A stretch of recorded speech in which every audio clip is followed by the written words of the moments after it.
మనం ఆలోచన చేస్తాం అలంకారాలకు ప్రజాపతి. కానీ అది కాదు, ఇక్కడ అంటున్నాడు యవనస్తులు తమ నడతను దేని చేత శుద్ధిపరచుకుందరంట, వాక్యాన్ని బట్టి. ఈ వాక్యాన్ని ఆ బిడ్డలకు అందించగలిగితే ఆ యవన బిడ్డలంట వాక్యం మీరేం మాట్లాడుతున్నారు, ఈ వాక్యాన్ని అందించాలి. అర్థమవుతుంది? మీకు యవనస్తులైన మీకు దేవుడు ప్రత్యేకంగా సెలవిస్తున్నటువంటి మాట ఒకటి, మీ రాత్రి పూట మీరు ఒంటరిగా మీ మంచముల మీద పడుకున్నప్పుడు దేవుని గురించిన మాటలు భయము నుండి పాపము చేయకుండా ఉండాలి. రెండవది అంట, దేవుని చేత వాక్యము చేత మీ నడతను శుద్ధి చేసుకోవాలి ఎప్పుడు కూడా. ఇది చెయ్యకపోతే మీరు ప్రమాదంలో పడతారు. ఇప్పుడు పడకపోవచ్చు. కొంతమందిని చాలా మందిని కలిస్తే జీవితంలో చెప్తూ ఉంటారు, ఏదైనా నీకు పట్టిన గతి అంటే, నా పుర్రతనములు చేసిన యథవ పనికి ఈ రోజు నేను అనుభవిస్తున్నాను ఇది అంటారు. లేకపోలేదు అలా ముసలళ్ళు కూడా ఏడుస్తారు. 22 సంవత్సరాలు 23 సంవత్సరాలప్పుడు చేసినటువంటి పనికి ఈ రోజు నేను అనుభవిస్తున్నాను. ఆ రోజు కనుక పని చేస్తుంటే నా బతుకు ఎంత బాగుపడేదో. ఎవరు చెప్పారు? ఈరోజు అతనికి అలాంటి రియలైజేషన్ వస్తుంది. నీకు కూడా నీ జీవితం రేపు 30 ఏళ్ళకు పోయినాక అన్నీ ఏదో అయిపోతున్నాయని చూస్తూ ఉండేలోపు చేసినవన్నీ కూడా నేను వెంబడిస్తూ ఉంటే నీకు దుఃఖం తప్ప మరొకటి మిగలదు. కాబట్టి యవన ప్రాయం ముందే దేవుని వాక్యము చేత మీ నడకలు శుద్ధి చేసుకోవాలి మీరు. అది లేకపోతే మీ బ్రతుకులు భ్రష్టు పట్టిపోతాయి. నేను కోరుకోవట్లేదు అలా కావాలని. కాబట్టి మీ పిల్లల్ని మీరు జాగ్రత్త పరచుకోవాలంటే దేవుని వాక్యం దగ్గరికి మనం తీసుకురావాలి. ఆ పిల్లలు తర్వాత చూద్దాం. 1 పేతురు 3వ పత్రిక 3వ అధ్యాయం 3వ వచనం చూద్దాం. 1 పేతురు 3వ వచనం. జడలు అల్లుకొనుటయు బంగారు నగలు పెట్టుకొనుటయు వస్త్రములు ధరించుకొనుటయు వెలుపట అలంకారము కాదు మీకు ఉండగా సాధువైనట్టు మృదువైనట్టు గుణమును అక్షయ అలంకారమును మీ హృదయపు అంతరంగ స్వభావమును మీకు అలంకారముగా ఉండవలనది దేవుని దృష్టికి మిగుల. ఏమి అలంకారం ఉండాలి మీ బిడ్డలకి? ఏమి అలంకారం ఉండాలి మీ యవన బిడ్డలకి అంటే, వెలుపల జడలు అల్లుకునే అలంకారము కాదు, క్లిప్పులు తెచ్చే అలంకారం కాదు, వస్త్రములు తెచ్చే అలంకారం కాదు. ఇవి కాదు అలంకారములంట. ఏంటంట మరి? సాధువైనటువంటి గుణము నేర్పించాలంట పిల్లలకి. తర్వాత మృదువైనటువంటి గుణము, తర్వాత అక్షయ అలంకారం అంటది. ఎప్పటికీ కూడా తరిగిపోయినటువంటివి, విడిచిపోయినటువంటి అలంకారం అంటది. ఆ అలంకారము మీ హృదయపు అంతరంగ స్వభావము మీకు అలంకారముగా ఉండవలెనది దేవుని దృష్టికి. ఈ లోపల ఉండాలి బంగారం, నీ మనస్సు బంగారం అంటారు కదా. మన పిల్ల బంగారం అయితే మనకిన్నెందుకు జరుగును? విన్నారు ఎప్పుడన్నా ఈ మాట? మన బంగారం మంచిదైతే మనకి ఎగసట్లు ఎందుకు అంటారు? బంగారం ఎక్కడ ఉండాలి? ఆ విలువైనటువంటి అంతరంగ స్వభావం ఎక్కడ ఉండాలి? అర్థమవుతుందండి? అక్షయ అలంకారము, మృదువైన మనస్సు నేర్పించాలి పిల్లలకి. దేవుని దృష్టిలో దేవునికి లోబడేటువంటి మనస్సును వారు కలిగించాలి. ఆ పిల్లలు ఏం అలంకరించుకోవాలి? ఇప్పుడు మృదువైనట్టు సాధువునటి గుణమును అక్షయ అలంకారంగాను అంతరంగమున ఆ యొక్క అలంకారము ధరించుకుంటే దేవుని దృష్టికి వారంట చదవాలి, విలువ కలిగిన వారిగా ఉంటారు. ఈ బంగారం కొనడానికి నువ్వు ప్రాకులాడుతున్నావు. నీ బంగారము దేవుని దృష్టికి విలువైన బంగారముగా మారాలంటే ఆ హృదయము బంగారమై ఉండాలి. ఆ హృదయము సాత్వికమైనది ఉండాలి. ఆ హృదయము దేవునికి లోబడేటువంటి హృదయమై ఉండాలి. అప్పుడు నీ బిడ్డలు దేవునికి నచ్చుతారు. అయితే లోకంలో ఎలా ఉన్నారు? యెషయా గ్రంథము 3వ అధ్యాయము చూద్దాం. ఈ లోకంలో 3వ అధ్యాయం 16వ వచనం చూద్దాం. లోకంలో ఎలా ఉన్నారు వాళ్ళు? మరియు యెహోవా సెలవిచ్చినదేమనగా, సీయోను కుమార్తెలు గర్విష్ఠురాండ్రై మెడచాచి నడుచుచు ఓరచూపులు చూచుచు కులుకుతో నడుచుచు తమ కాళ్ళ గజ్జను మ్రోగించుచున్నారు. కాబట్టి ప్రభువు సీయోను కుమార్తెల నడినెత్తిని బోడి చేయును, యెహోవా వారి మానమును. ఎంతటి ఘోరమైన శిక్ష చూస్తున్నారా? ఈ లోకముల ఆచారంలో అలవాటు చేస్తే మీ పిల్లలకి జరిగేటువంటి శిక్ష. ఎవడో వచ్చి మీ పిల్లల్ని చెరుపుతున్నాడు అంటే, ఎవడో వచ్చి మీ కుమారులను నాశనం చేస్తున్నాడంటే, వారిని ఈ విధంగా పెంచటం బట్టే, వారిని ఇటు విధంగా లోకంలో విడిచిపెట్టడం బట్టే అపవాది ఆ విధంగా నాశనం చేస్తామంటే దేవుడి కడుపు మండి ఆ బిడ్డలు ఏం చేస్తున్నాడు చూద్దామా. కాబట్టి ప్రభువు సియోను కుమార్తెల నడినెత్తిని బోడి చేసి మానమును పరుస్తూ ఉన్నాడు, మానమును బయలుపరుస్తూ ఉన్నాడు, సిగ్గును అవమానమును తీసుకొస్తూ ఉన్నాడు నీ పిల్లల మీదకి, నీ కుటుంబం మీదకి. కారణం ఏంటంటే ఈ మెడ చాచి నడిచే గర్భిష్ఠురాలైనటువంటి ఆ పిల్లలు బట్టే. జాగ్రత్త. నవ్వుతున్నావేమో ఈరోజు నీ పిల్లలు చేసే పనులకి, సరదాగా ఉందేమో వాళ్ళు ఒక మాట అంటుంటే, వాళ్ళు కోపడుతుంటే నీకు హాయిగా ఉందేమో, వాళ్ళు అలంకరించుకొని నీ కళ్ళ ముందు తిరుగుతుంటే నీకు సంతోషంగా ఉందేమో. చదివితే అర్థమవుతుంది. మళ్ళీ చదువుతామా 16వ వచనం. మరియు యెహోవా సెలవిచ్చినదేమనగా, సియోను కుమార్తెలు ఏమయ్యారు? గర్విష్ఠురాండ్రై మెడచాచి నడుచుచు, ఓర చూపులు చూచుచు, కులుకుతో నడుచుచు, తమ కాళ్ళ గజ్జలు ఓర చూపులు చూస్తారు. ఇల్లు దేవుని సన్నిధికి దూరమైన వారు ఓర చూపులు చూస్తారు. ఎవరిని మింగుదమని అపవాది కన్ను వేసి తిరుగుతూ ఉంటే వాని చూపులు వీళ్ళు అలవాటు చేసుకొని ఓర చూపులు చూస్తారు. యవన ప్రాయం కదా, రంగుల వలయం ఈ భూమి, నటనాలయం. ఇది గుర్తుపెట్టుకోండి. గర్భిష్ఠులైపోతారు ఈ బిడ్డలు నువ్వు నేర్పించకపోతే. గర్భిష్ఠులైన వాళ్ళు ఏమవుతారో తెలుసా? సమాజంలో ఒక కుటుంబాన్ని కనుక ఒక ఆడపిల్లని ఇచ్చేది మాటినేది కాకపోతే ఆ పంప ఎంత నెత్తిపోదుకోవాలో తెలుసా?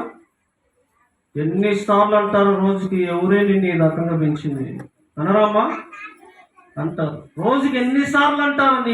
నీ ముఖాన్ని నీళ్ళు చల్లిన వాళ్ళు ఎవరు అంటారు? కొంత నన్నే చాలా మంది అన్నారు. ఎవరు చల్లిరో నాకు తెలియదు కానీ మొత్తానికి ఆ బతుకైతే బాగుపడ్డా దేవుని దేవ. ఆ చల్లి నీళ్లు పోయినాయి, అన్న మాటలు పోయినాయి. నా తండ్రి ఇక్కడ నిలబెట్టాడు. కారణం నా తల్లి కఠోరమైన ప్రార్థన నా సాక్ష్యం.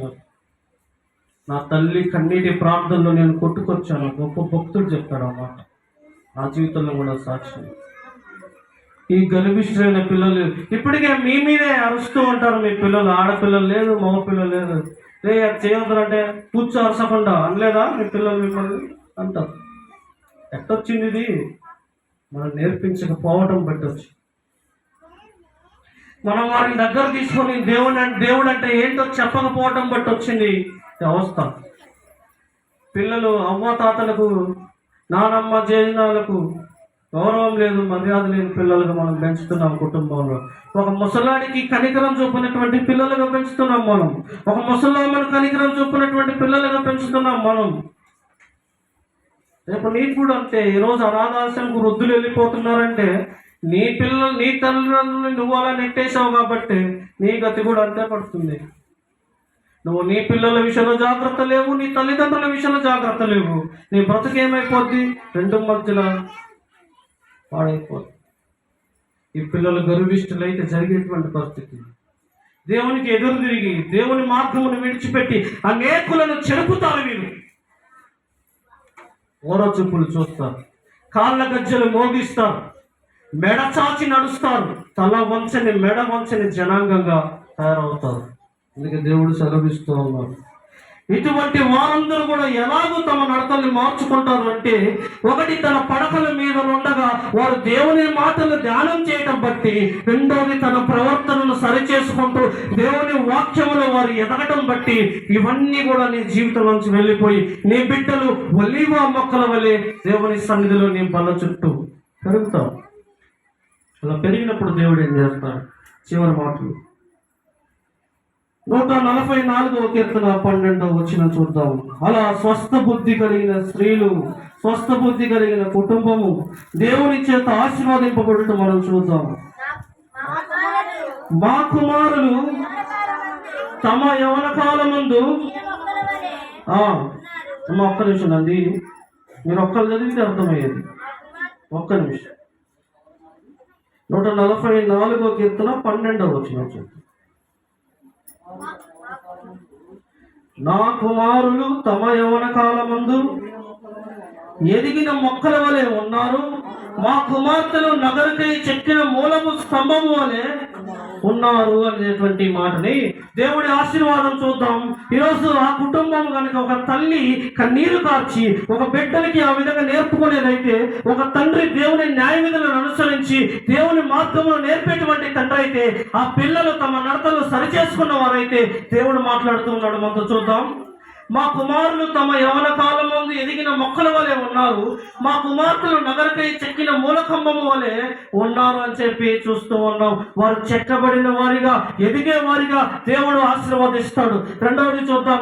యెషయా గ్రంథము 60వ అధ్యాయము 4వ వచనం చూద్దాం. యెషయా గ్రంథము 60వ అధ్యాయము 4వ వచనం చూద్దాం.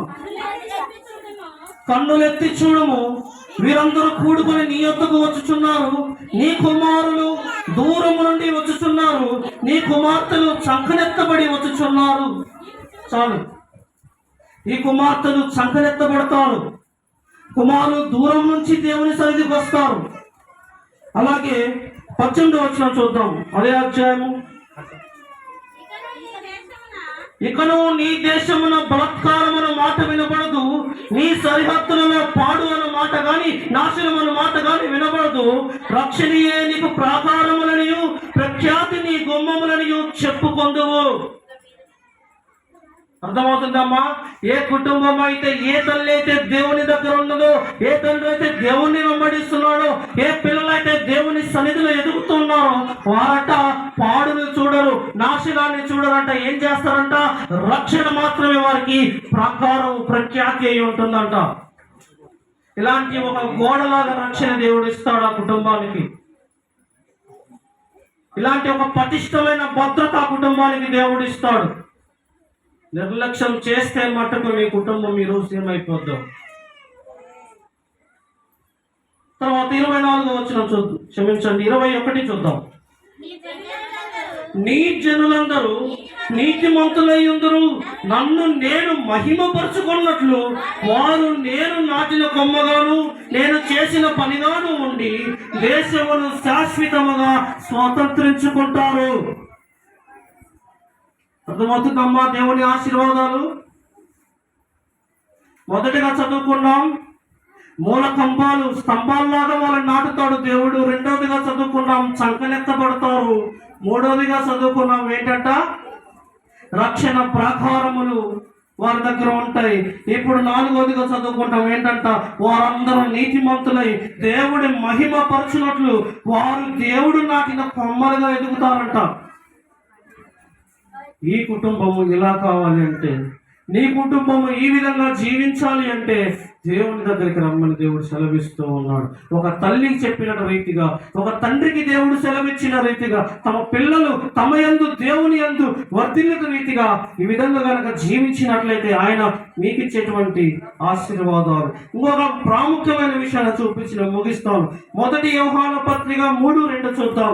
ఇదే అస్సలైనటువంటి ఆశీర్వాదాలు. మొదటి యోహాను పత్రిక 3:2 చూద్దాం. చూస్తారా? ప్రియులారా, ఇప్పుడు మనము ఏ కుటుంబం అయితే దేవుని చేత ఆశీర్వదించబడిందో, దేవుని రక్షణ ప్రాకారములు కలిగి ఉన్నదో, ఏ కుటుంబం అయితే దేవుని సన్నిధిని అనుభవిస్తుందో ఆ కుటుంబం. చదవమా? ప్రియులారా, ఇప్పుడు మనము దేవుని పిల్లలమై ఉన్నాము, మనమిక ఏమవుదుమో అది ఇంకా ప్రత్యక్షపడబడలేదు కానీ ఆయన ఎవరు? యేసు క్రీస్తు తిరిగి మనకు ప్రత్యక్షమైనప్పుడంట ఆయన ఉన్నట్టుగానే ఆయనను చూద్దుము కనుక ఆయనను పోలి ఉందమని ఎరుగుతాం. చాలు, ఆయనను పోలి ఉంటామని గుర్తుపెట్టుకోవాలి. మనం ఇంతకంటే ఆశీర్వాదం ఉంటుందా మనకి జీవితానికి? చెప్పండి.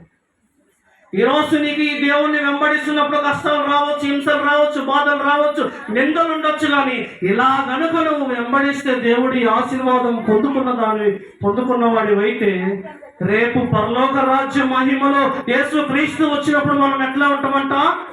ఆయనను పోలిన వారమై ఉంటాం. ఇంతకంటే ఆశీర్వాదం ఉంటుందా?